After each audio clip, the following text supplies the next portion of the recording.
जब बीजेपी शासित राज्यों में और जंतर मंतर पे छात्रों पे लाठियां बरसाई गई थी, तब मैंने इसी चैनल पे खड़े होकर सरकार से तीखे सवाल किए थे और मैंने कहा था कि लोकतंत्र में छात्रों का आवाज दबाना बिल्कुल तानाशाही रवैया है।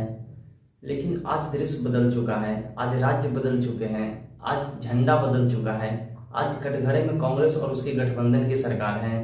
दोस्तों, हम बात कर रहे हैं झारखंड में हो रहे इस प्रोटेस्ट की।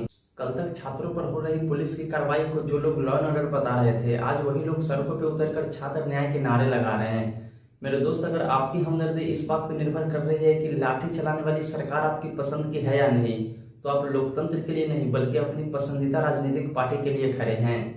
हम अक्सर न्यूज रूम में बैठकर पॉलिसीज और पॉलिटिक्स पर बड़ी बड़ी बातें करते हैं, लेकिन हमने कभी ये सोचा है कि एक एस्पिरेंट की लाइफ कैसी होती है। एक 22-23 साल का लड़का अपने गांव को छोड़कर पटना या रांची जैसे शहर में आता है। वो खुद को 8x8 के कमरे में बंद कर लेता है, दिन के 12-12 घंटे पढ़ाई करता है, हर महीने घर से पैसे मंगवाने की मजबूरी होती है, सिर पे माँ बाप के सपनों का बोझ होता है। वो सालों तक मेहनत करता है, किस लिए? ताकि एक फेयर और ट्रांसपेरेंट एग्जाम हो सके। लेकिन जब नोटिफिकेशन आता है तो स्टे लग जाता है, लीक की खबरें आ जाती हैं, एग्जाम होता है तो रिजल्ट सालों तक अटका रह जाता है। और वो जब इन सभी परेशानियों को लेकर सड़क पर शांतिपूर्ण प्रदर्शन के लिए आता है, तो बदले में उन्हें क्या मिलती है? वाटर कैनन, आंसू गैस और पुलिस उन पर लाठियां चार्ज करती है। आइए समझते हैं कि आखिर झारखंड में हो क्या रहा है। दोस्तों, झारखंड कर्मचारी चयन आयोग JSSC के हो रहे विभिन्न एग्जामों में धांधली, पेपर लीक और बदलते एग्जाम पैटर्न को लेकर छात्रों में काफी नाराजगी थी। छात्रों के कई यूनियन ने सचिवालय या मुख्यमंत्री आवास की ओर मार्च करने का आह्वान किया। प्रशासन ने सुरक्षा का हवाला देते हुए धारा 144 लागू कर दी और बैरिकेड्स लगा दिए। जब हजारों छात्र बैरिकेड्स के पास पहुंचते हैं तो स्थिति तनावपूर्ण हो जाती है। पुलिस का कहना है कि उसमें कुछ असामाजिक तत्वों ने पथराव शुरू किया, इसीलिए पुलिस को बदले में आंसू गैस और लाठीचार्ज करना पड़ा। लेकिन छात्रों का कहना है कि वो आंदोलन पूर्ण तरीके से शांतिपूर्ण था, फिर भी पुलिस जानबूझ के ऐसा की है।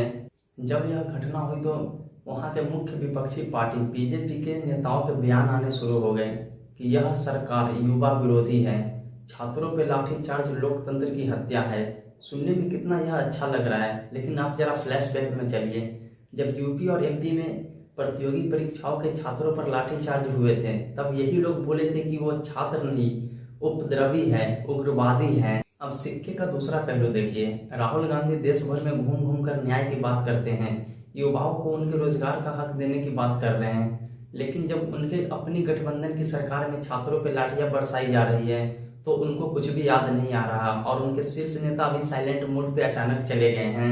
सोचिए, जब यूपी में छात्रों पे लाठी चली तो एक वर्ग ने जश्न मनाया, और जब झारखंड में लाठियां चली तो दूसरे वर्ग ने आंखें मूंद ली। सोचिए, जब हम नागरिकों अपनों में ही इतने बड़े रहेंगे तो सरकार किसी की भी हो, उन्हें सिस्टमिक अकाउंटेबिलिटी देने की कोई जरूरत नहीं है। उन्हें पता है कि उन्हें बस अपने कोर वोटर को डिफेंड करना है। हम भूल जाते हैं कि जब परीक्षा रद्द होती है तो लीक हुआ पेपर ये नहीं पूछता कि एस्पिरेंट राहुल गांधी का समर्थक है या फिर नरेंद्र मोदी का। दोस्तों, बेरोजगारी का कोई राजनीतिक दल नहीं होता। मेरा यहाँ पे एक सीधा सवाल है, अब बीजेपी द्वारा की गई गलतियों के अतीत के पीछे नहीं छुप सकते। आप ये तर्क नहीं दे सकते कि वहां भी ऐसा हुआ है, क्योंकि आपको वहां की जनता ने बदलाव के रूप में चुना है। अगर आपकी शासन व्यवस्था में छात्रों को जायज मांगों के लिए अगर लाठियां खानी पड़ रही है तो फिर आप पे सवाल उठता है। आपकी हमदर्दी पे देश को भरोसा तब होगा जब आपका गुस्सा हर राज्य में एक समान होगा। विपक्ष की भूमिका निभाना आपका संवैधानिक अधिकार है, लेकिन अपॉर्चुनिज्म को संवेदनशील मत कहिए। एंड टू द स्टूडेंट्स, आप इस देश का भविष्य हैं। आप कभी भी अपने आंदोलन को किसी राजनीतिक पार्टी को कंधे के रूप में इस्तेमाल मत करने दीजिए, क्योंकि जब जब छात्र किसी पार्टी का झंडा उठाता है तो वह असली मुद्दा से भटक जाता है। मेरी आइडियोलॉजी बहुत सिंपल है, अकाउंटेबिलिटी। मेरी वफादारी किसी पॉलिटिकल पार्टी का सिंबल देख के तय नहीं होती। अगर कल बीजेपी गलत करेगी तो सवाल बीजेपी से पूछे जाएंगे।